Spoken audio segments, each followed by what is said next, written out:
안녕하세요. 뉴스반장입니다. 16일 예정된 문재인 대통령과 윤석열 대통령 당선인의 청와대 오찬 회동이 전격 연기됐습니다.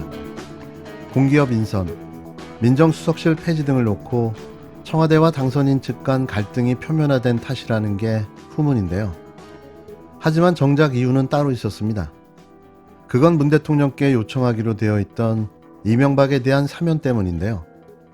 문 대통령이 이 사면을 거부하려는 분위기가 감지되자 서둘러 면담을 취소하고 연기시킨 겁니다.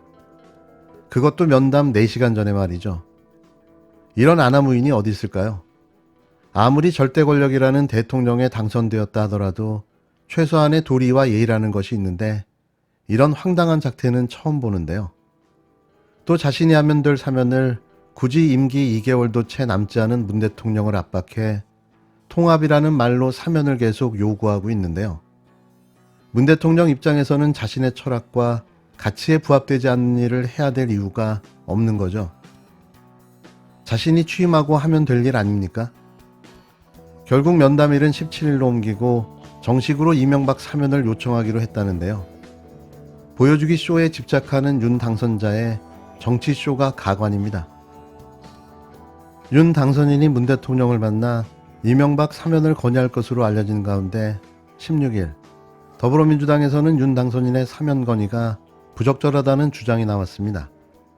지난해 12월에 사면을 하지 않은 것으로 검토를 마쳤는데 두어 달 만에 번복하는 것이 바람직하지 않다는 이유에서인데요. 한편 윤 당선인은 이날 문 대통령을 만날 예정이었으나 실무 협의가 마무리되지 않았다는 이유로 면담을 일방적으로 취소 무산시켰습니다. 우선 얼마 전에 박근혜 씨를 사면할 때 MB 사면 관련된 것도 검토가 됐었다라고 알려지고 있죠. 예. 근데 검토 결과 상황이라든지 시기라든지 또는 국민 법감정이라든지 이런 것들을 고려했을 때 적절치 않다라고 예. 판단을 했던 부분이에요. 예. 그렇기 때문에 지금 와서 다시 당선인의 요청이 있다고 해서 그 당시에 판단을 뒤집는 것은 적절치 않아 보입니다. 그래요.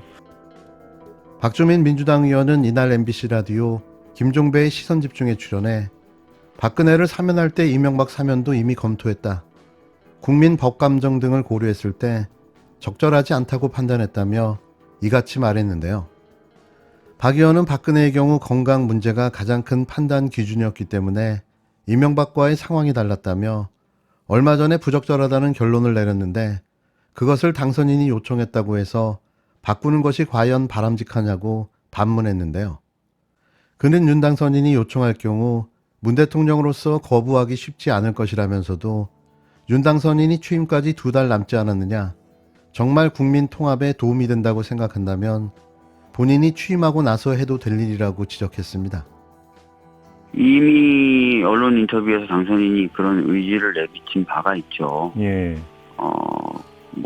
그렇기 때문에 현실화될 가능성은 있다라고 보여지는데, 네. 진짜 그러면 안 되죠. 왜냐면은 다 아시겠지만 윤석열 당선인의 총장 시절 징계 취소 청구 소송에서 법원조차도 지금 이야기되고 있는 한모 검사장과 윤석열 당선인의 관계가 특별관계다라고 인정을 했을 정도거든요. 예. 그러면 그 특별관계에 있는 사람을 서울중앙지검에 앉힌다. 서울중앙지검은 아시다시피 윤석열 당선인 관련된 사건들 많이 수사하고 있지 않습니까? 예. 그렇게 되면은 이제 본인이 또는 본인의 특별관계인이 본인의 사건을 수사하게 된다는 것이 돼서 그 수사의 어떤 정당성이나 공정성을 의심받을 수밖에 없게 될 거고요. 예. 그거는 이제 윤석열 총장이 계속 보여주져 왔던 검찰의 독립을 훼손하고 오히려 검찰을 정치화시키는 그런 계기가 될 겁니다. 또 박 의원은 윤 당선인의 최측근인 한동훈 사법연수원 부원장이 서울중앙지검장으로 임명될 가능성에 대해 이미 언론 인터뷰에서 당선인이 의지를 내비친 바가 있다며 현실화 가능성은 있다고 보이는데 그러면 안 된다고 짚었는데요. 당선인의 특별관계인이 본인의 사건 수사를 하게 돼서 수사의 정당성, 공정성을 의심받을 수밖에 없다. 윤 당선인이 계속 부르짖어왔던 검찰의 중립성, 독립성을 훼손하고 검찰을 정치화시키는 계기가 될 것이라며 이같이 말했습니다. 윤 당선인은 지난달 한 언론과의 인터뷰에서 한 검사장에 대해 이 정권에서 피해를 보고 거의 독립운동처럼 해온 사람이라며 중앙지검장이 되면 안 된다는 얘기는 일제 독립운동가가 정부 중요요직을 가면 일본이 싫어하기 때문에 안 된다는 논리랑 똑같은 것이라는 황당무계한 말을 한 바가 있는데요. 이들의 수준이 이 모양인 걸 누굴 탓하겠습니까? 또 이런 수준의 무리들을 뽑아준 게 절반의 국민 아닌가요? 김두관 민주당 의원 역시 이날 CBS 라디오 김현정의 뉴스쇼에 출연해 이명박 사면 논의에 대해 정치적인 이유로 중대 범죄자가 사면되는 것에 원칙적으로 반대라는 의사를 밝혔습니다. 그는 사면은 대통령 고유 권한이니 문 대통령께서 합리적으로 판단할 것이라고 생각한다면서도 사면 건의 자체가 부적절하다. 윤 당선인이 이명박을 사면하고 싶다면 취임 후 하면 된다고 말했습니다. 그러면서 사면을 건의하는 것 자체가 문 대통령에게 부담을 지우는 일이라고 목소리를 높였는데요.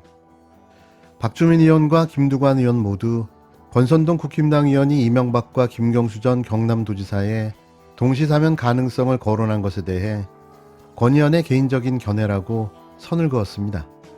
김 의원은 그런 행태의 정략적 사면은 정치적 비판에서 자유롭기 어렵다며 바람직하지 않은 방식이라고 설명했는데요. 또 문재인 대통령의 철학과 가치에 부합되지 않아 그런 일은 없을 거라고 말했습니다. 취임도 하기 전에 이 난리를 부리는 걸 보면서 자꾸 화가 나기 시작하는데요. 이명박이 정권을 잡을 때의 데자뷰를 보는 듯합니다. 그 기고만장함, 아나무인적 작태. 벌써부터 이런 걸 보면서 문재인 대통령을, 이재명 상임고문을 지켜야 한다는 생각이 번쩍 들었는데요. 윤석열 정부가 시작되기 전부터 못 볼 꼴을 골고루 보여주고 있습니다. 윤 당선자가 아직도 사주와 역수를 참고해 일정을 진행하는 걸로 보여집니다. 물론 확인된 바 없는 저의 뇌피셜인데요. 그렇다고 전혀 없는 이야기를 만들어낸 것도 아니지 않나 싶습니다. 16일 청와대 면담을 4시간 앞두고 진행된 전격 면담 취소. 혹시나 해서 윤석열 당선인의 생일을 넣어 운세를 검색해봤더니 이런 내용이 나왔습니다. 천리타양 긴 여행, 고향 땅이 그립구나. 여행이나 출장은 미루어라. 길하지 못하다. 순간 웃음이 터졌는데요. 혹시 이래서 청와대 면담이 취소되지는 않았을까라는 상상의 나래를 펴봅니다. 요 며칠 대통령 직무실을 광화문으로 또 삼청동으로 용산으로 옮긴다는 말이 변죽을 끓고 있습니다. 애초에 국민과의 소통을 이유로 광화문 대통령 시대를 열 거라는 게 중론이었는데요. 그런데 자꾸 배가 산으로 가기 시작한 겁니다. 광화문은 사라지고 용산 국방부 청사에 대통령 직무실이 들어설 거라는 이야기가 거의 확실시되고 있는데요. 왜 느닷없이 용산일까요? 여러 가지 이유를 들어 지금의 직무실을 옮기려고 하고 있는데요. 핵심은 풍수지리에 있는 것으로 보여집니다. 지난 1월 공개된 서울의 소리 이명수 기자와 김건희 씨와의 7시간 녹취록에서 이런 대화가 나옵니다. 이 기자, 내가 아는 도사 중에 이름은 잊어버렸는데 총장님이 대통령이 된다고 하더라고. 근데 그 사람이 청와대에 들어가자마자 영빈관을 옮겨야 된다고 하더라고. 이에 김건희 씨는 이렇게 답하는데요. 옮길 거야. 응. 오래전부터 청와대의 자리가 풍수가 좋지 않아 대통령 사퇴 후 말년이 좋지 않다는 게 풍수학자들의 일관된 주장이었는데요. 이걸 이미 윤 당선자와 김건희 씨는 알고 있었던 거죠. 풍수지리학자 지종학 씨는 자신의 유튜브 채널 코리아 풍수에서 청와대를 용산으로 옮겨야 한다. 해방 이후 근현대에는 청와대를 거쳐간 대통령들은 대부분 말로가 불행했다며 경제과학, 문화, 스포츠 등에서 두각을 나타내며 다이나믹 1등 코리아를 외치고 있지만 현 청와대에서의 최고 지도자와 그들의 정치 수준은 늘 지탄받고 있다. 역사를 보면 용산을 차지했던 집단이 한반도뿐만 아니라 대륙을 지배하던 초강대국이었다라며 따라서 용산이 100년 만에 우리의 품으로 돌아온 천재 이루의 기회를 놓치지 말아야 한다고 주장했는데요. 여기에서 왜 윤석열 정부의 대통령 직무실이 광화문이 아니라 용산인가 이해가 됩니다.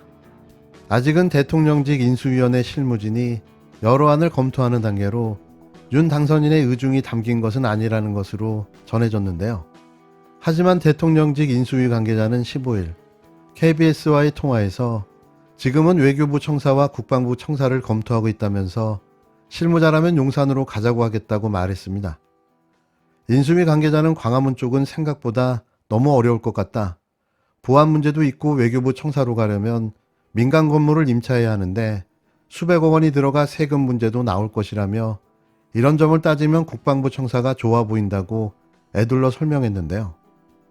이어 용산으로 가면 기존 청와대를 다 돌려줄 수 있는데 광화문으로 가면 헬기장과 벙커를 계속 써야 해서 청와대를 100% 못 돌려준다면서 그런 것을 다 생각하면 용산이 낫다고 덧붙였습니다.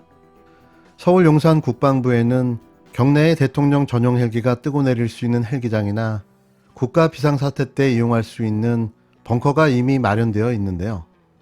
인수위 관계자는 다만 당선인의 의사는 아직 모른다면서 실무 단계의 검토일 뿐 당선인의 의중이 특정한 장소로 기운 것이 아니라는 점을 분명히 했습니다. 윤석열 대통령 당선인이 직무실을 옮기겠다고 한 이유 가운데 하나는 시민과의 소통 강화였는데 용산 국방부청사는 군사시설이어서 현재도 시민들과 분리되어 있다는 지적도 나오는데요. 인수위 관계자는 이를 의식한 듯 용산 가족공원을 빨리 해야 한다. 국방부로 간다면 그것을 서둘러야 한다면서 나와서 바로 공원에서 산책도 하고 시민들도 만나고 그런 모습을 보일 수 있는 것이라고 말했습니다. 누가 봐도 용산으로 이전될 거라는 게 거의 확실해 보이는데요. 그 이유가 풍수지리 탓인 거죠. 아무리 꾸미고 미화해도 역수를 좋아하는 그들만의 세계는 우리는 이해하지 못할 겁니다. 누구를 위한 대통령 직무실 이전입니까?